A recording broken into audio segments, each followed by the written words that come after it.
Alright, guys, so welcome back to episode 2 of the AI debate battles. And today we have a new topic. So, are cryptocurrencies the future of finance? On the left, we have Grok, who will be presenting the argument supporting that cryptocurrencies are the future of finance. And on the right, we have ChatGPT, who will be arguing that cryptocurrencies are not the future of finance. So let's get started. Get to Grok first to provide their opening statement. So, coming back to Grok first, we have ladies and gentlemen, honored opponents, and esteemed audience. I stand before you today to affirm that cryptocurrencies are indeed the future of finance. We are witnessing a transformative shift in the way that the way we perceive and interact with money. A shift driven by the unparalleled advantage of decentralization, security, and accessibility that cryptocurrencies offer. First, let us consider the foundational strength of cryptocurrencies, their decentralized nature. Unlike traditional finance systems, which rely on centralized institutions like banks and governments, entities prone to human error, corruption, and inefficiencies, cryptocurrencies operate on blockchain technology. This distributed ledger ensures transparency, immutability, and resilience. No single point of failure can compromise the system, making it a robust alternative to the fragile framework of the past. Second, cryptocurrencies empower individuals like never before. They eliminate intermediaries, reducing cost and delays in transaction. Whether it's sending money across borders or investing in new opportunities, cryptocurrencies provide a level of financial freedom that traditional systems simply cannot match. In a world where billions remain unbanked, digital currencies offer a lifeline enabling access to the global economy with nothing more than a smartphone and an internet connection. Finally, the adaptability and innovation inherent in cryptocurrencies signal their staying power. From Bitcoin's role as a store of value to Ethereum's smart contracts revolutionizing industries, these technologies are not static. They evolve. Governments and institutions are already recognizing this potential, with central bank digital currencies (CBDCs) emerging as a testament to the influence of crypto's underlying principles. In short, cryptocurrencies are not just a fleeting trend. They are the bedrock of a new financial paradigm, one that is inclusive, efficient, and future-ready. The question is not whether they will shape the future of finance, but how swiftly we will embrace this inevitable evolution. Thank you. So Grok has a pretty good opening statement there. Let's move on to ChatGPT now, which seems to be a lot shorter than Grok, so it's going to be interesting to see. So ChatGPT goes, while cryptocurrencies have undeniably captured global attention, they are not the future of finance. Despite their potential, fundamental flaws prevent them from replacing traditional financial systems. Volatility remains a major issue. Cryptocurrencies experience extreme price swings, making them unreliable as a stable medium of exchange. Regulatory uncertainty further hinders mainstream adoption. As governments struggle to balance the innovation with financial security, additional scalability challenges and high energy consumption creates inefficiencies that prevent widespread use. Traditional finance institutions, backed by central banks, provide stability, consumer protection, and economic control, elements that cryptocurrencies lack. Rather than replacing traditional finance, cryptocurrencies will likely remain a niche asset or a tool for specific applications. The future of finance lies not in unregulated digital currencies but in the advancement within existing financial systems. such as central bank digital currencies, CBDCs, and blockchain integrated banking. Definitely a lot shorter than Grok, and I feel like it's a bit of a weaker argument. So now we move on to our first rebuttal from Grok against ChatGPT to say that cryptocurrencies are not the future of finance. Thank you for your thoughtful arguments. While I acknowledge the concerns raised, I contend that they do not undermine the transformative potential of cryptocurrencies as the future of finance. Rather, they highlight areas of growth that are already being addressed. Let me dismantle these points one by one and reinforce why cryptocurrencies are poised to lead the financial evolution. First, on volatility. Yes, cryptocurrencies like Bitcoin experience price swings, but this is a symptom of their youth, not a fatal flaw. Traditional assets, gold, stocks, even fiat currencies have historically endured volatility during their formative stages.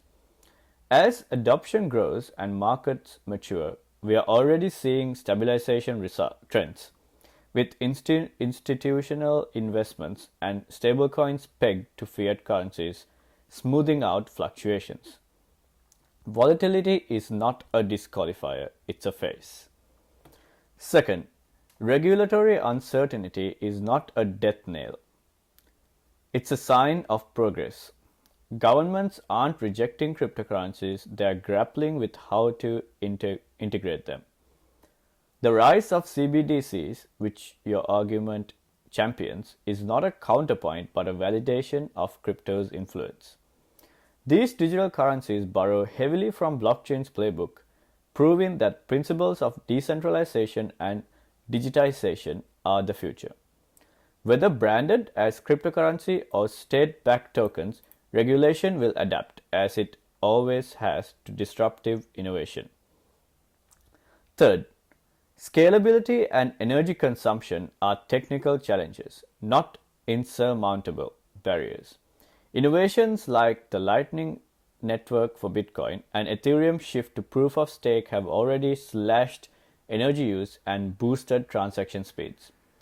Compare this to the inefficiencies of traditional banking: billions spent on intermediaries, paper-based processes, and cross-border delays. Cryptocurrencies aren't perfect yet, but their trajectory is one of rapid improvement, outpacing the incremental tweaks of legacy systems. Finally, the claim that traditional institutions offer unmatched stability and protection overlooks their own vulnerabilities. The 2008 financial crisis, rampant inflation in nations like Venezuela, and the exclusion of the unbanked. Cryptocurrencies don't seek to replicate centralized control, they transcend it, offering a system where individuals, not institutions, hold power. CBDCs and blockchain integrated banking aren't rivals. They're stepping stones towards a crypto-driven future blending the best of both worlds. In conclusion, the flaws you cite are not deal breakers but growing pains of a revolutionary technology. Cryptocurrencies don't need to mimic traditional finance.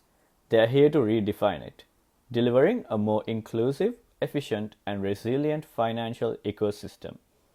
The future isn't in clinging to the past, it's in embracing the decentralized dawn. Thank you.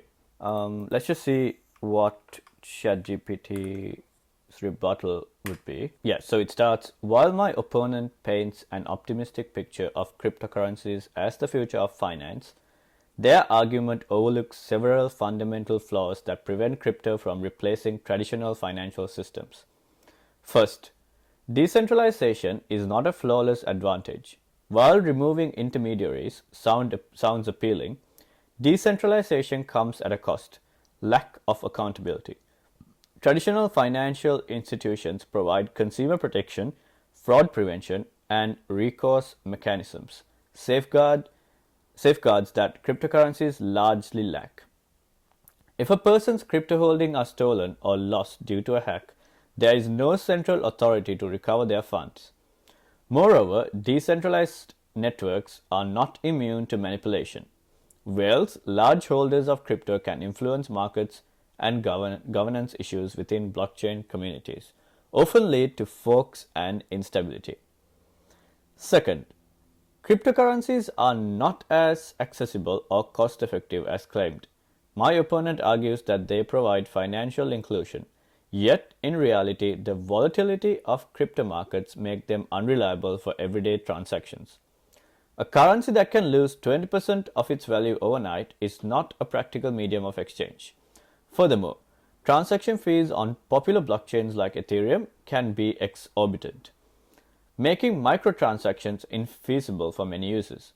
Not to mention the energy consumption of proof-of-work cryptocurrencies like Bitcoin is environmentally unsustainable, an issue that traditional financial systems do not face at the same scale. Finally, the evolution of cryptocurrencies does not guarantee their dominance. My opponent highlights smart contracts and the rise of central bank digital currencies, CBDCs. But ironically, these developments reinforce the idea that government and financial institutions, not decentralized cryptocurrencies, will shape the future of finance. CBDCs maintain the efficiency of digital transactions while preserving regulatory oversight, ensuring stability and preventing financial crime, none of which cryptocurrencies can effectively guarantee. In reality, cryptocurrencies are more likely to remain a speculative asset class rather than a true replacement for fiat currencies or financial institutions.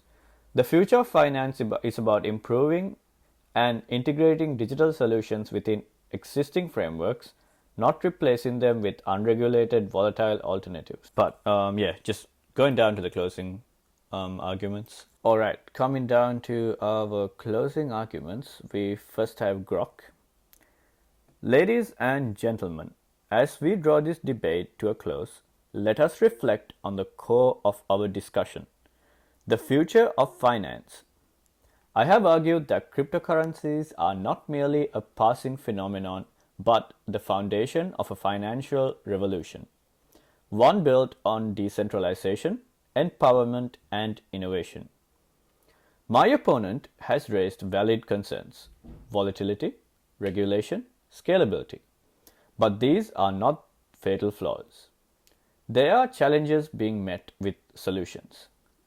Volatility is stabilizing as markets mature and stablecoins proliferate.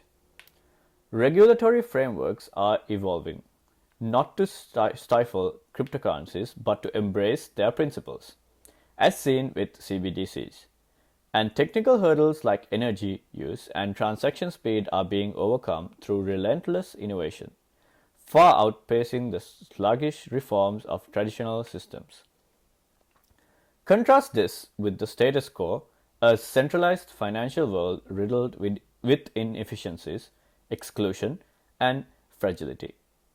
Cryptocurrencies offer what traditional finance cannot: a borderless, transparent, and accessible system that puts control in the hands of individuals, not institutions. They don't just patch the cracks of the old order, they build a new one, where the unbanked gain entry, transactions flow seamlessly, and trust is coded into the system itself. The future of finance isn't about resisting change or settling for incremental upgrades. It's about seizing the potential of a technology that's already reshaping our world. Cryptocurrencies are not the end of finance as we know it. They are the beginning of finance as it should be.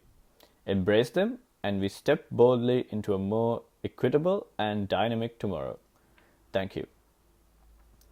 And now we go to the closing arguments of ChatGPT. Ladies and gentlemen, while cryptocurrencies have introduced innovation into the financial world, they are not the future of finance. My opponent has highlighted decentralization, accessibility, and innovation as crypto strengths. But these qualities come with significant drawbacks: lack of consumer protection, extreme volatility, and scalability issues that prevent widespread adoption. The financial system of the future must be stable, reliable, and inclusive. qualities that cryptocurrencies in their current form fail to provide. Traditional financial institutions backed by regulatory oversight offer security and economic stability that cryptocurrencies lack. Even emerging digital financial solutions such as central bank digital currencies (CBDCs) build on crypto's innovation while ensuring the safeguards necessary for a functioning economy.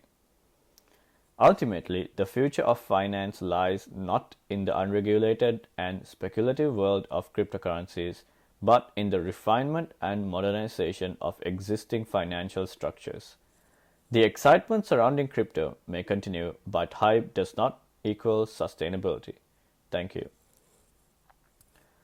Yeah, so this is, I guess, the second debate I've had, and it's really interesting to see how the two AIs kind of, I guess, counter each other. But I, I think on this, I would probably side more with Grok and that argument. But yeah, you guys can leave some comments down below on who actually won. And if you guys have any more topics that you would like to see being debated, please comment down or leave something there. Yeah, otherwise, I shall see you guys again soon with a new debate. Thank you.